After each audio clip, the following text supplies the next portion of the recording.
All right, so Brad Dasher here, going out to work, sort of the dinner shift in my area. It's roughly about 6 o'clock right now. Meant to start at 5, but things happen.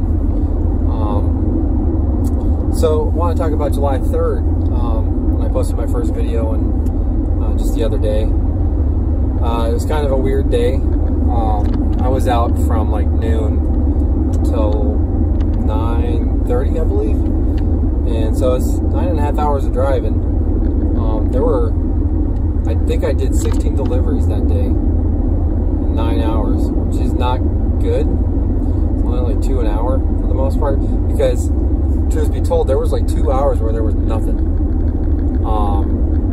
The area where I live, it seems that DoorDash went through a major like hiring move when they announced they were going public, and for a while they did the whole non-restricted scheduling and dashing and stuff. They said that they experiment with every so often. It's right around the time they changed the pay scale.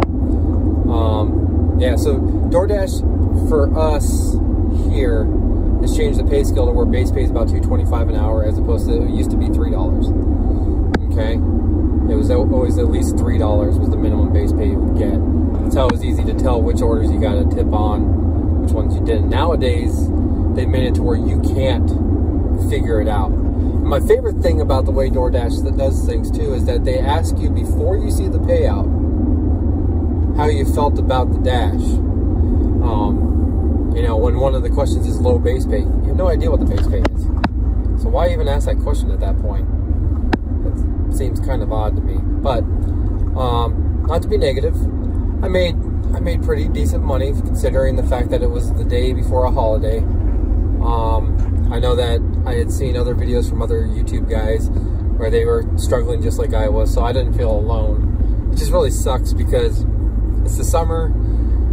You figure people will want to stay in sometimes, but like especially when you're going to have a big major holiday the next day, but apparently I don't know how it works. But also the amount of non-tip orders where I was seeing I was getting $2.25 to drive 8 miles, you know.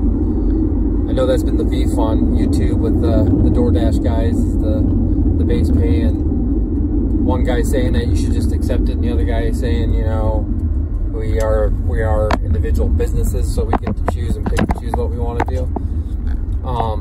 I post regularly on my Facebook about how I feel about it, and I have the philosophy of no tip, no trip.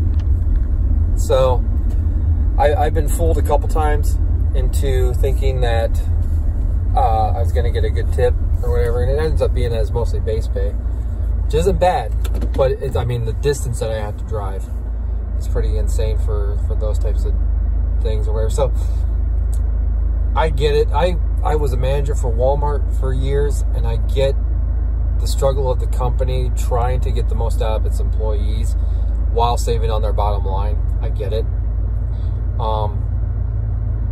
But we're also dealing with DoorDash is a company that isn't a brick and mortar store, that doesn't have a whole lot of overhead aside from paying for their piece of shit support. I'm sorry, but their support system, when you call and you have an issue with it, is horseshit. I had an issue where DoorDash put in the wrong address for this person that ordered food, and they made the address was like right around the corner from the restaurant. So I was like, oh, it's not bad pay. It was only like $5 or $6 for me to go a couple yards. And I saw about a year ago, I saw someone when I was looking into getting into DoorDash, had made a comment about how, you know, how could these people be lazy? If you're delivering to a business, most likely that person ordered it so that they could have it when their lunch break starts. But anyway, so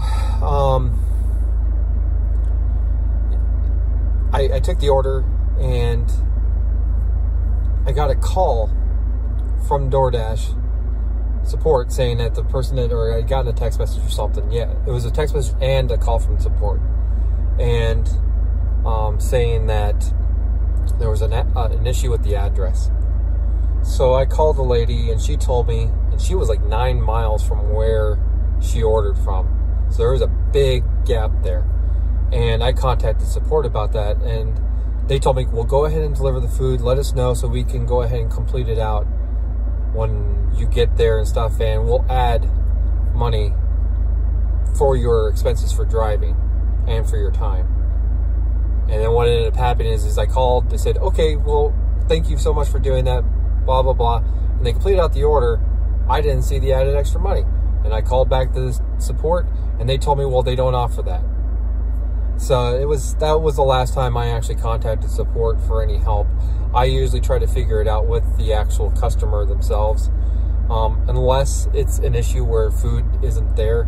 I did have one guy cuss me out because of the fact that he kept changing his address, and eventually I got so fed up with it that I did contact support and say, hey, this address keeps changing, what am I supposed to do? And they ended up canceling the order on the guy. And I'm pretty sure that's one of my negative reviews, because I have 2 negative reviews out of the 100 or whatever that go into your average or whatever. So 2 of them have been removed because they were unfair to me, whatever. So at least DoorDash does that for their drivers. But one tip I will give everybody today is that most likely you will be able to handle any issues with customers directly, as opposed to using support. And DoorDash in the end is trying to make as much money as they can from the legwork that you are doing. So don't be ashamed and don't be afraid to say no to something that just seems like they are taking advantage of you, because you are being taken advantage of when it comes to that. Yes, DoorDash gives out really good orders sometimes, but they're becoming fewer and far between, because what they did is lowering that pay scale really is masking everything else that they're doing. And I've seen videos on this and stuff, and like I said, I see that there's beef over this, and the truth is there should be no beef. No one should be going after each other. If it's for fucking YouTube views, then oh well. You know, it seems more it's over the YouTube subscribers than it is the actual DoorDashing itself that people seem to have a problem with each other over. And it's silly.